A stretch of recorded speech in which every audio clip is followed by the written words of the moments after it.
Well, winter's here, and that means it's time to winterize the Airstream.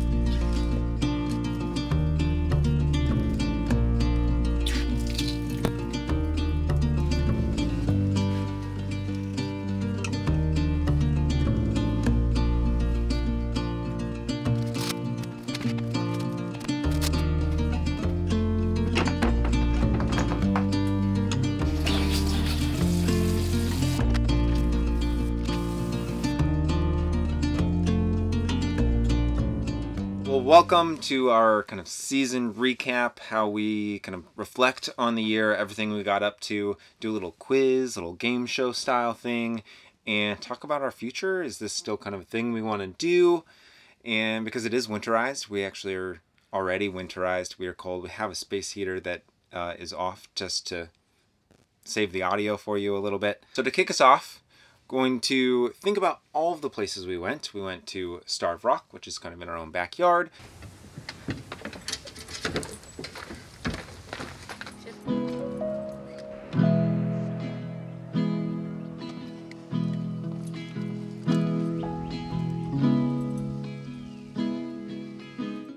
As well as all the way up to Minnesota, New York, Kentucky.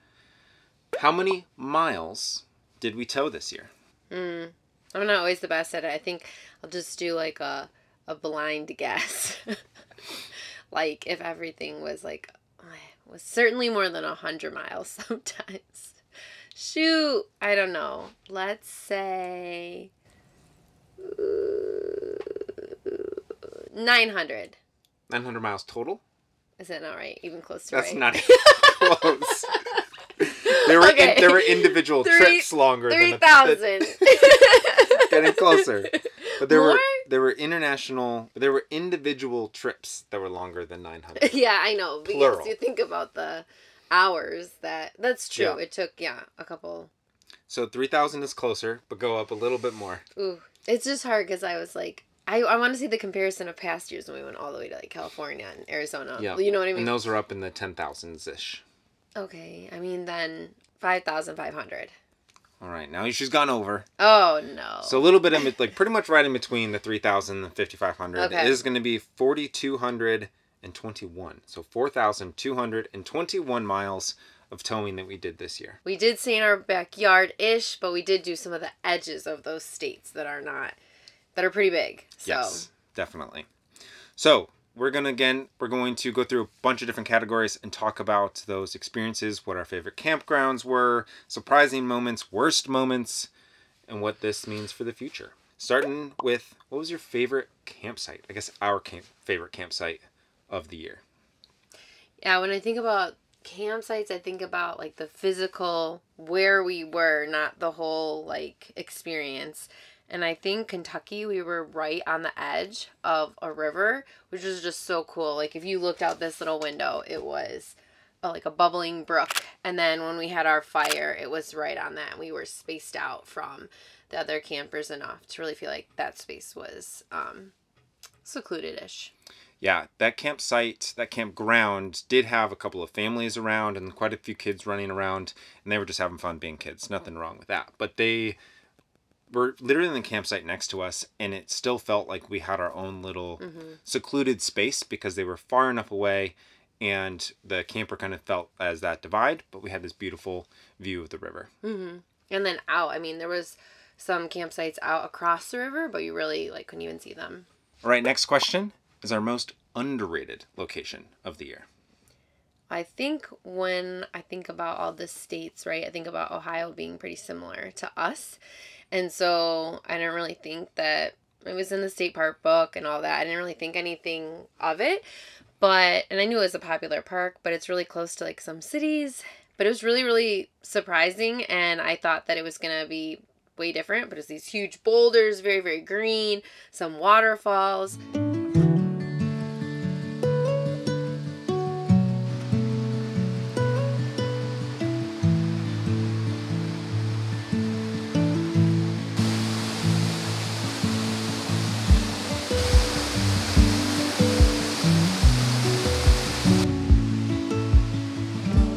So I think that based on what people had described it, It is underrated. I think Ohio people know about it, but I think the rest of even the Midwest isn't so aware that that park's so cool. That's exactly why I think Hocking Hills is underrated, and one that I don't know if I would call it underrated because I know people like upstate New York a lot, but maybe for me, it exceeded expectations. Was Letchworth State Park in New York. The expectations were set pretty high by their tagline of Grand Canyon of the East, which maybe not quite. And best state park. And best state park in America. But for me, I don't know why I had kind of average expectations of it, and I really, really enjoyed our time there. It was just the amount of trails and access to these beautiful waterfalls. You didn't necessarily have to go on a crazy hike to get to these beautiful views, but you could also go on some hikes and feel secluded and feel like you were out in nature.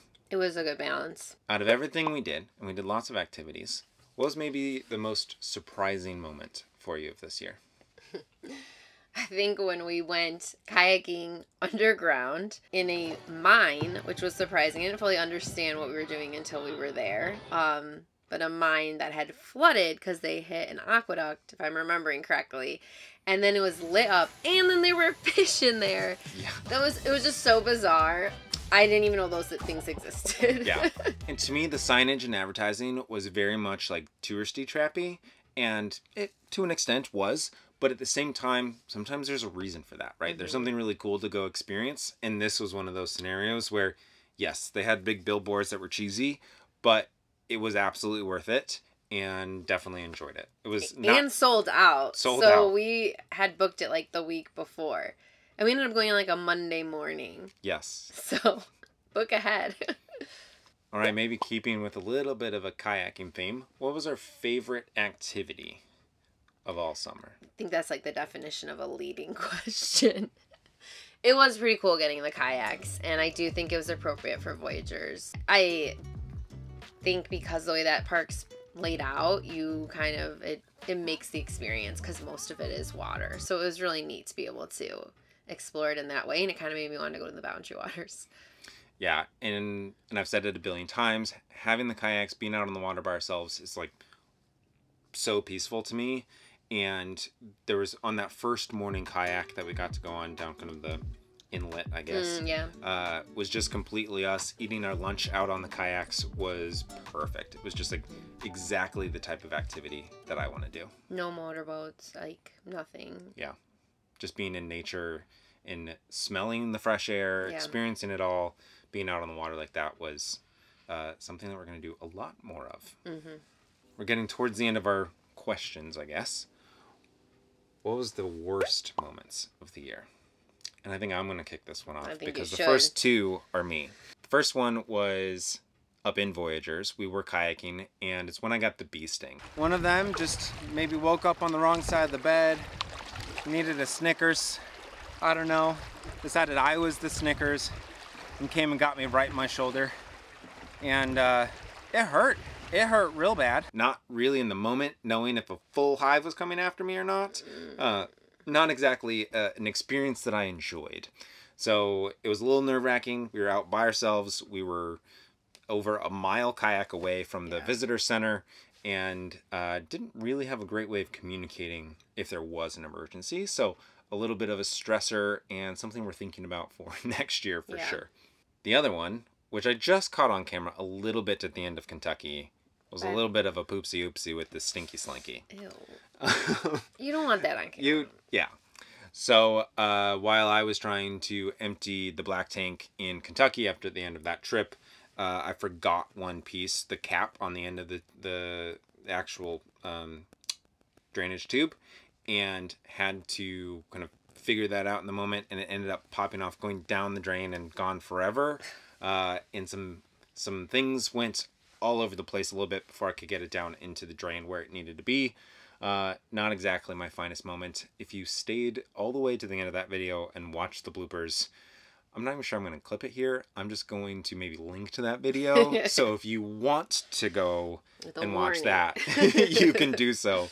But yeah, that's... it's not graphic. It's not graphic. It's kind of a funny moment, but yeah, that wasn't fun in the moment.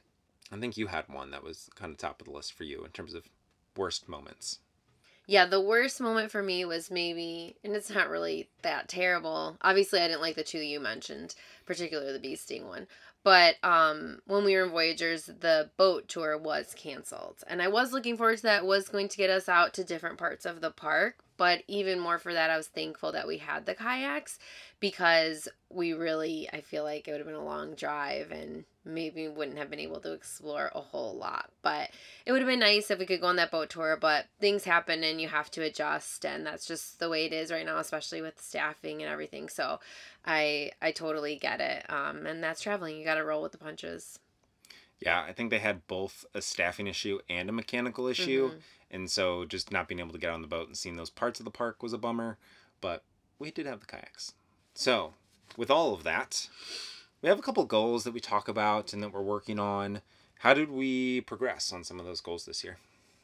Well, I think we always try to go to like different states, both for us and then, our stickers. So we love getting a new sticker and then a national park. So those are getting a little bit harder because they're far away, especially when you live in the Midwest. But we went to Voyagers, but it was a bucket list item. And then we added 3 states. We did repeat some states, and that's just going to be the way it is as we kind of grow out from that map. But we really are fill in the Midwest there. Yeah, we are at 15, which is, I think, pretty good for being weekend warriors and not being full-time RVers. Yeah, and only being 3 seasons in. Yeah. So 15 states already. We got 3 new ones this year, and you said the 1 national park. Yeah. So, yeah, lots of fun. Alaska, here we come. Okay. Yeah. And that will get us quite a few states on the way there if that were to ever happen. It will at some point. would need We an don't upgrade, know. yeah. There's a couple things that have to happen before that. That's But such what are our plans for the future? Is this still a thing that we want to do? We do see a lot of people getting rid of them. A lot of things have gone up for sale. If you're in kind of some of the Facebook groups, it's interesting to see after the boom of the last few years how many are going up for sale in the used market. Is that our future, or are we going to do something different? It's interesting seeing all the quitting videos, but I think when we started, as much as we would have loved to go out there and be full-time and all that just didn't align with our finances, our life, like reality, and that's great for people who can do that. But I personally like having a home base, and we have our jobs and things like that. So I think as we've done it, that the whole point was sustainability. We wanted this a long time ago, pre-COVID, and then that did, like a lot of people, kind of like push us into it. But it was something we already wanted. So I feel like we did a good job kind of setting ourselves up for success. So I don't plan on quitting anytime soon. The only thing that we want to do is upgrade. Yeah. So this is just an entry. Yeah. So for this off season, along the line of upgrades, but not a full upgrade, but we do have some things that we want to do in here. Upgrade, get us ready for the next season. So we'll be sharing a lot of those here on the channel. So make sure and subscribe if you'd like to see what we're up to, what changes we're making. What else? What else is coming up in either the off season or 2024? Yeah, we have some international trips like we've done in the past. So those are fun as well. And then we're already starting to book trips for 2024 and look out at the plan. Another one of our goals is that I personally would like to know how to do all of the, like, not all of the maintenance stuff, but more of the maintenance stuff, be able to feel like I could run this independently. I think that we've divided and conquered, and that's great. But now, having had it for 3 years, I want to be able to even switch some of those roles that we're used to. And, I got to be honest, I want to round out to 20 states. It's a push. It's hard because some of them, like I said, they keep getting further. But I would love to see Carmen at a 20 with that state sticker map. Filling in that map. Yeah. Yeah, and I think even, we live in the Chicagoland area. There's a lot of things that we could do here in the winter. Some outdoor activities that we want to hopefully get out and do. If we get enough snow, maybe some snowshoeing or things like that. At least exploring locally as well, and share that here on the channel. So be sure to hit subscribe to find out where in the world Carmen goes next. Or we go without Carmen this time.